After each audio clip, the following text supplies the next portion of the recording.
Hello viewers, and a warm welcome to the show this evening. I'm your host, Chef Andy, and as you can see, I'm joined by a guest that some of you may have already seen on the show before, but I will of course allow him to say a few words before we proceed.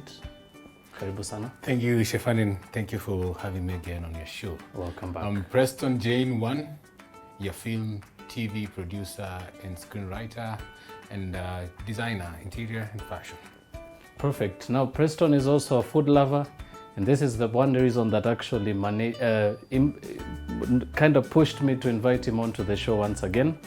Now Preston, on this episode we're going to be making something almost very vegetarian. We're going to be borrowing a recipe from the Indian continent. I can say that. And we'll be specializing in Southern Indian cuisine.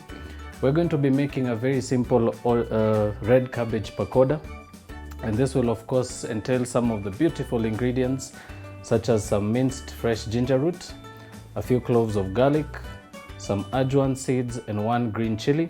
Yes. You'll also require some chickpea flour and 1 whole white onion, about 2 pieces of imported lemon or local lemon will also work, some parsley and some fresh coriander as well. You'll also require some chopped up cabbage, about 100 to 150 grams, some warm water which we'll be using to soak the cabbage in, and of course last but not least some salt and some black peppercorns to season with, and of course some oil which we'll be using to fry our cabbage. But before we begin, we will give you this chance to sit back, relax and unwind, and we'll see you after a short break.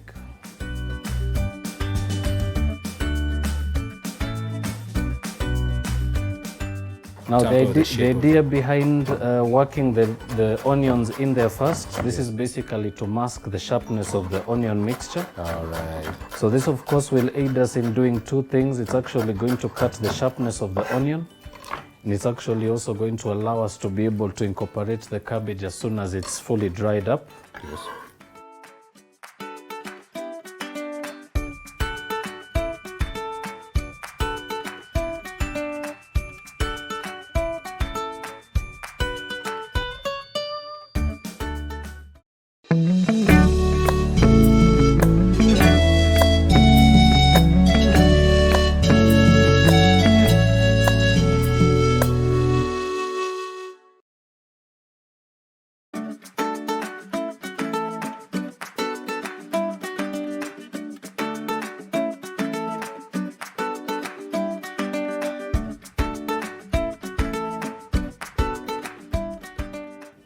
Welcome back, ladies and gentlemen. If you're just tuning into today's show, as mentioned, we're going to be making some cabbage pakoda.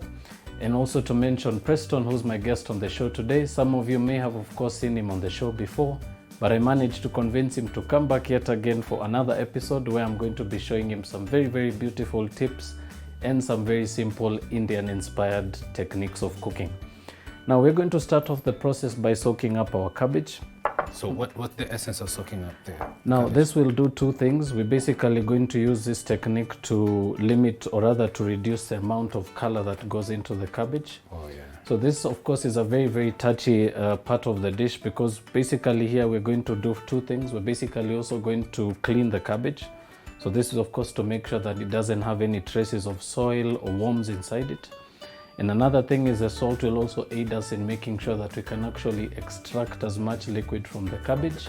So that once it goes into the oil, it doesn't actually start a fire. You know, when water and oil combine, it can also be a little dangerous. Get soggy. Exactly. And also another thing is the salt also manages to remove as much water from the cabbage, making sure that the cabbage will also be nice and crispy at the end and not soggy as you'd expect cabbage to be.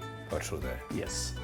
So we're going to start off very, very simply by adding some salt into a bowl. So I'm going to be adding about 1 teaspoon to 1.5 teaspoons. To that I'm also going to be adding some lukewarm water.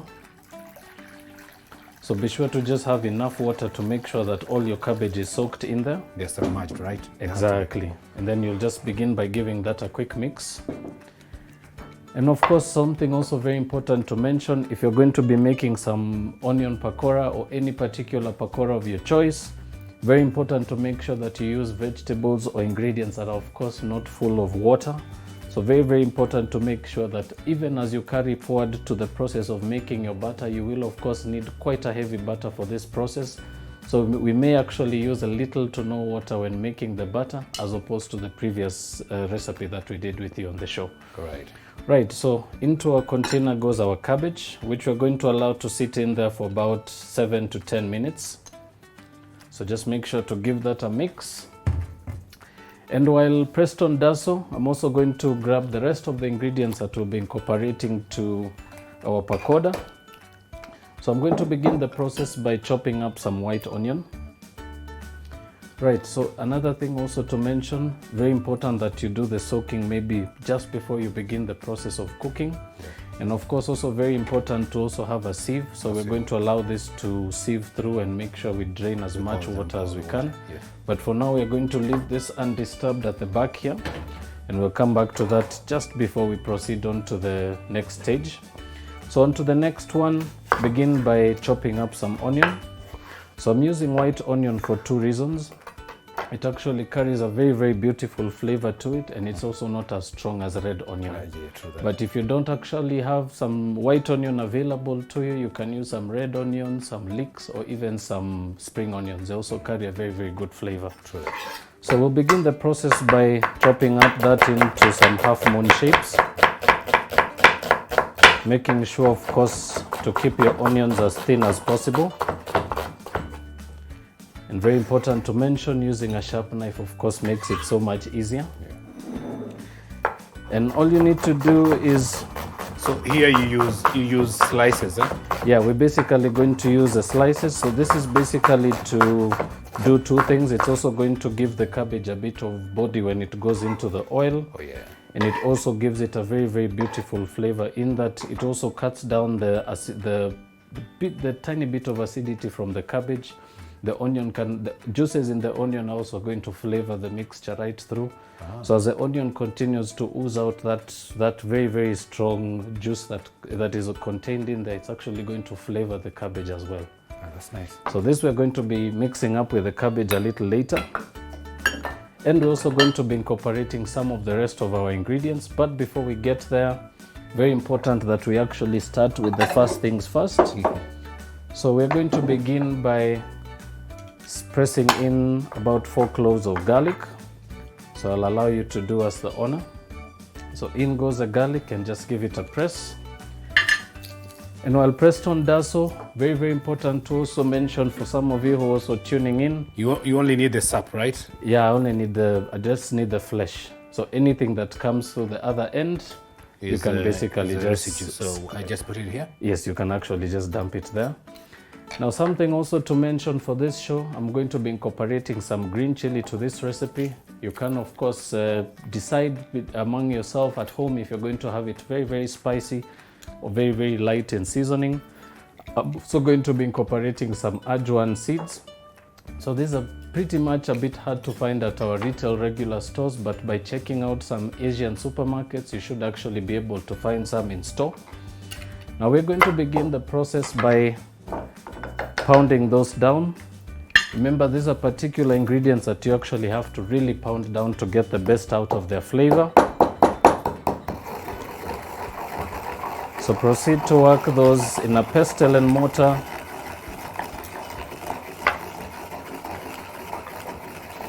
And basically all you need to do is proceed to grind right up until you actually get that very, very beautiful aroma coming through. And for some who may of course not be able to find ajwain seeds, you can also use some coriander seeds, or you can actually also use some ajwain powder or even some jeera powder. It will of course also give you that beautiful authentic Indian aroma.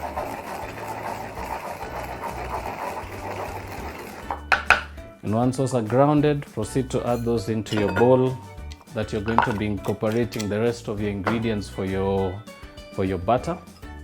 So we're also going to be adding to that about half a cup of some chickpea powder. As I mentioned, very, very important to make sure that you don't actually add much water to this particular recipe. Keep it nice and dry. So to that we'll add some minced ginger root. You can also use ginger powder if it's available to you. Ginger is good for your blood, right? Ginger is very, very good for your system, yeah? For your respiratory organs, it's very, very good. And especially if you're also feeling under the weather, ginger is also something really, really good to pick up your spirit, especially if you're battling flus and such stuff like colds. True that. Yep. Right, so before we proceed, I'll begin by just draining the cabbage very, very quickly. And of course, once more, leave it in the bowl, right? By using a sieve, of course, leave it on top of the bowl, giving it quite a bit of time to drip off the excess water. Now next up, we're also going to be adding some lemon to that. So I'm just going to grab a quick sieve here. And all we need to do is squeeze the juice of one whole lemon into the mixture. Over the sieve, right? Exactly, right through the sieve. Now the lemon does two things. It's going to cut the richness of the onion flavor, and it's also going to give a very, very beautiful sharpness to the rest of our ingredients. Very important to also add just a little bit of oil to your mixture. So drizzle about a teaspoon of some olive oil into that. You can of course also alternate that for some canola oil or even some vegetable oil if olive oil is not available to you. Perfect. Are we done? Yes, that can go on the side. Right, now next up, we're also going to add our onions. So all you're going to do with those is basically toss them with a spoon. And this is basically just to give them a light, beautiful coating of the flour. Now next up, we're also going to be incorporating to our mixture our beautiful herbs. So I'm going to begin by bundling up some fresh parsley. And this you should actually look for about 2 tablespoons of some fresh parsley and 2 tablespoons of some fresh coriander leaves. So for this one, I just have to turn them gently because I think if you stir them, you might... Yes. Now the idea behind working the onions in there first, this is basically to mask the sharpness of the onion mixture. All right. So this of course will aid us in doing 2 things. It's actually going to cut the sharpness of the onion. And it's actually also going to allow us to be able to incorporate the cabbage as soon as it's fully dried up. Yes. So in goes about 2 tablespoons of some fresh parsley. Proceed to also chop into that 2 tablespoons of some fresh coriander. It already looks edible. It actually smells very, very nice as well. The aroma is super nice. And now just to shock you, actually just to mention something about pakoda. Very, very commonly you will find in the Indian community actually having this with tea in the morning. So it's also a very, very good alternative. Yeah, it's actually a very, very good alternative to eating anything with gluten or starch to it. And one beautiful thing about onions, for some of you who may also not know, the Indian community is of course very, very particular with enjoying and making vegetarian meals. Yes. And now for the fact that they also consider such things as sweets or pastries like we do in Africa or even with the English, Yes. a lot of them prefer to have sweets and anything that's pastry like with tea in the morning. Tea in the morning, true. Now something that I like about the Asian community, they actually enjoy incorporating such flavors as vegetables and pakodas onto their dishes. So this can actually be served with some spicy tea in the morning. So what happens is, of course, in this particular stage, you may not, of course, picture it in the real essence that it actually will go well with tea. Yeah. But what happens is the beautiful spices that we added in there, the ajwain seeds, they actually they actually go quite well with some spiced tea. And of course, once it's actually fried and it's actually beautifully golden brown and crispy, you may actually not be able to tell it's actually cabbage and onion. It's actually going to have a very savory taste. Oh, nice. Right, so once your cabbage is completely drained, you can proceed to mix those together. Mix them. Awesome. Right, now very, very, very important to mention, as soon as all your ingredients are into your bowl, be sure to also make sure that your mixture is of course not watery at all. As I mentioned, at this stage you can of course add a little bit of flour to the mixture just to make sure it's a bit lighter and drier. But very, very important to make sure that it doesn't actually contain any particular oil in the batter, because this can actually spark a fire as soon as it goes into a pan with hot oil. So this is the one particular reason that we keep the mixture nice and dry. Now, of course, once your mixture is fully coated with the flour, very important to also remember your seasoning. So proceed to add a generous pinch of salt. Now, as I mentioned, salt is also a very, very good ingredient to make sure that you can actually extract as much fluid from the cabbage. And of course, to give it a beautiful kick of heat, proceed to crush in some black peppercorns. And all that you're left to do is basically allow your mixture to sit and marinate for about 4 to 5 minutes, which will of course give you just enough time to begin to reheat your oil. But before we get there, I will of course give you this chance to take a quick break, and when we do come back, do not miss out. We're also going to take this through the frying process, and I'll also take you through the very, very simple plating of this dish. So please don't touch that dial. We'll see you in a little bit.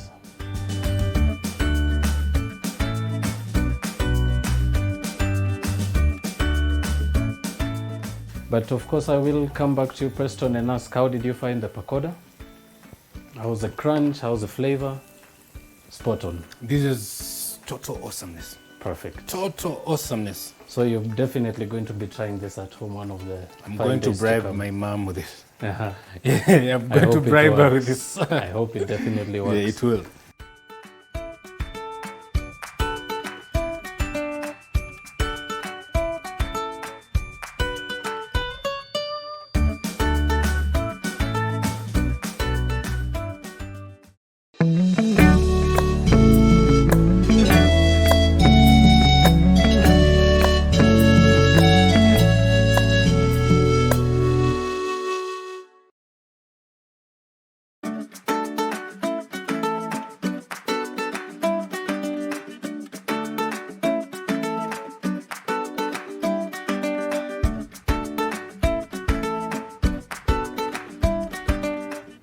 Welcome back, viewers. If you're just tuning in, you've pretty much missed out on the preparation process of our very simple cabbage pakoda.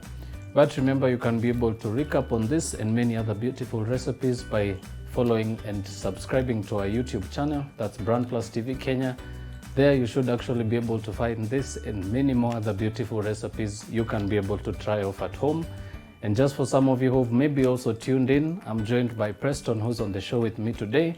He has of course been with us on a previous episode, but of course I managed to convince him to join us yet again to give him a very, very simple take on some very simple South Indian style cooking.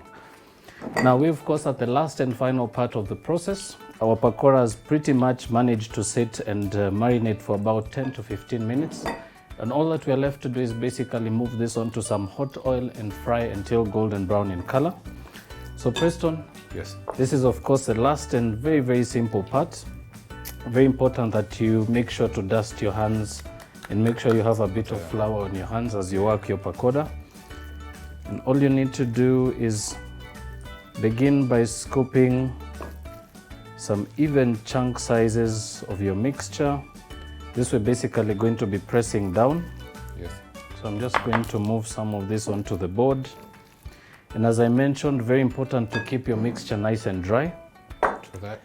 So I'm just going to easily just portion those out by hand on the board. And basically it's, as I mentioned, very, very easy kind of technique. If you actually have kids with you in the kitchen, you can actually allow them to assist in doing such small duties. Right, so very simply begin by dusting with some chickpea flour. Proceed to tap that very, very lightly onto your board, making sure of course to dust as you continue and make sure not to add too much flour as well. And all you need to do is reassemble those by giving them a very light press, just like you do with fritters, and proceed to add those into your hot oil. Gently.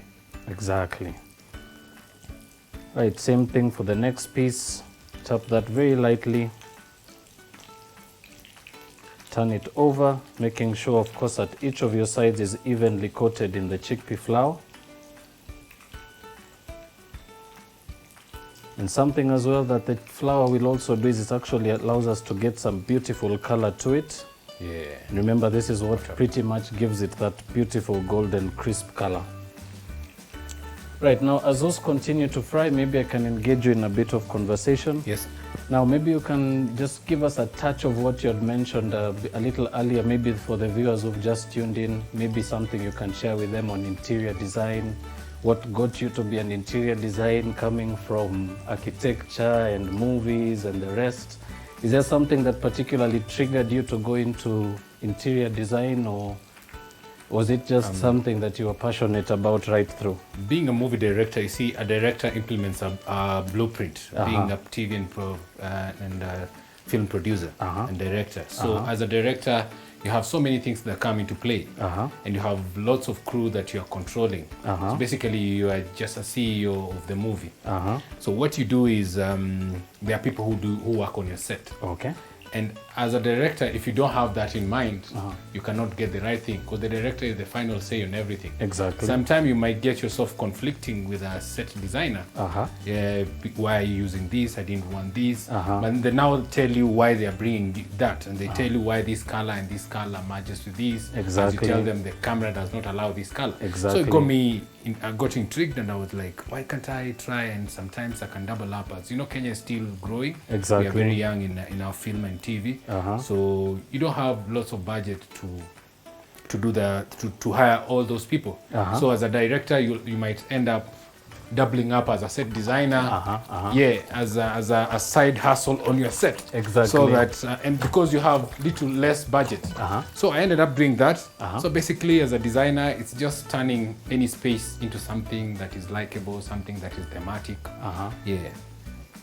Maybe some pointers. Maybe you can also direct maybe to the viewers at home. What brings about a good interior designer according to the experience that you've had? A good interior designer, first you have to understand your space. You have to understand what a person likes, and you have to understand the culture. Exactly. So I cannot go to an interior designer for, say, like an Indian person, and I just want to do design like we do it the Kenyan way.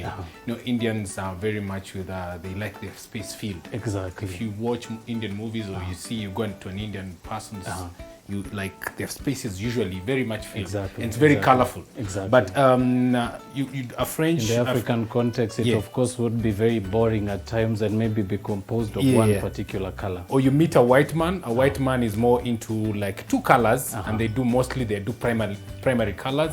So you'll have most people will do white. Some people are becoming bold and they want to do some gray in the house. Yeah. So, but Indians, you do a mix of colors, and you're like, okay. So basically, just understand that, and just be creative. Always think. Anything within your reach can decorate a house. I was passing somewhere and I saw dumped bottles, crates of bottles, glass bottles. I've transformed that into my TV stand. Is it? Yeah. Nice. Maybe you can actually share some of the and it pictures only with cost our me viewers. 1800. 1800. I just bought two crates. And then I had a flat board down. And then I had some wood to just hold the crates. The bottles, so the crates sit facing your side. Yeah, and then I had another board on top of it. And then I went at a bar. I borrowed some bottle tops from soda, beer bottle tops.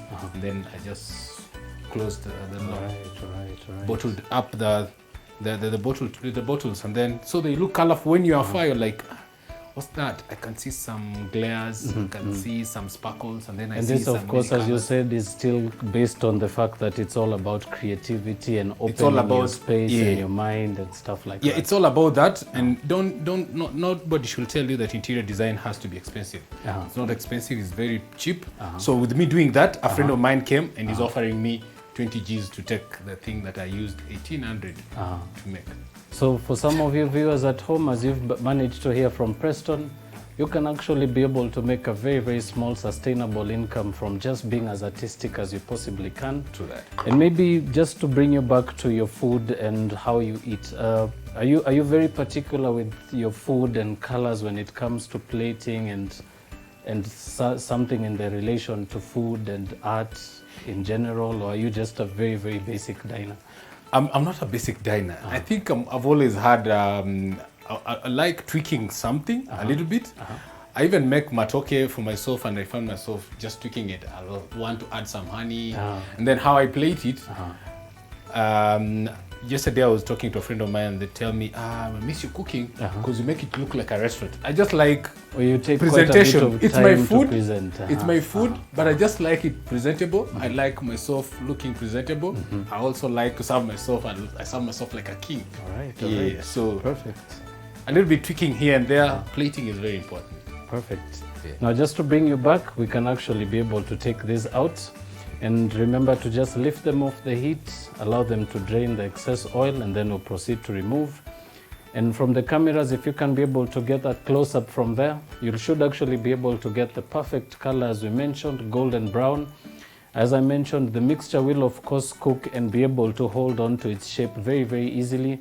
You can of course also be able to assemble your pakora mixtures or your pakoda mixtures on a tray, and you can actually be able to bake them in the oven. They will of course not have much vibrant colors as you would when you're frying them, but they will of course get that beautiful crunch as well. And of course, something also to share, remember you can of course incorporate many other different vegetables to your simple pakoda recipe. You can of course also be able to look at some of the recipes online, and they will of course be able to share some very, very handy tips on how to handle different kinds of fillings for a very, very simple pakoda mixture.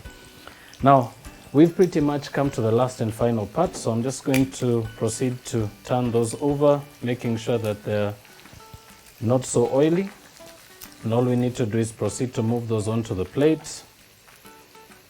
And that of course brings us to the last and final part. As I mentioned, very, very simple and handy tip.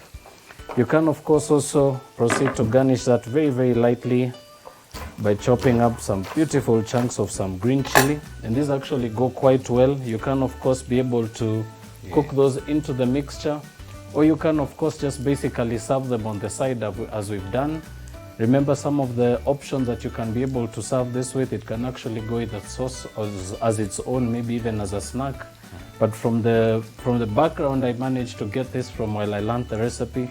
It's actually a very, very beautiful tea snack in the morning. So for some of the options that you may be looking at in the future, or maybe you have some vegetables that are left over and you chop them a little earlier, pakoda is actually quite a very refreshing thing in the morning. And as I mentioned, the beautiful spice to it, and of course the crunchiness from frying it as well, gives it a very, very beautiful and savory flavor. And you can actually be able to depict it very, very nicely. Very nicely. Now I will of course allow for you to give it a taste very, very quickly, and just give us an idea of what you think. That should be nice and cooled off. And of course, as Preston continues to taste, I will of course share a very, very simple bit of info before we conclude the show. Now also to mention, for some of you who may be very, very eager to share your comments, your queries, or any particular suggestions to us, you can be able to write to us through our Facebook page. That's BrandPlus TV Kenya. But of course I will come back to you, Preston, and ask, how did you find the pakoda? How's the crunch? How's the flavor? Spot on. This is total awesomeness. Perfect. Total awesomeness. So you're definitely going to be trying this at home one of the I'm 5 going to days bribe come. my mom with this. Uh-huh. Yeah, I'm I going to hope it bribe her with works. this. I hope it definitely works. Yeah, it will. So we have of course come to the last and final part of the show, where I will thank you once again for tuning on to the show this far. I will of course leave you with a small reminder on how you can be able to be part and parcel of the show, and I will of course allow Preston to say those last few closing remarks. Preston? Yeah, thank you very much, Chef Andy, for inviting me here. Remember, if you want to come to the show, SMS your details on the 5-digit code on your screen. Yeah, just write your names, a short profile about yourself, and then tell us why you want to come to the show, and here you'll be. Thank you very much, Preston. So from us, it's a warm goodbye, and until the next episode, do stay blessed and see you soon.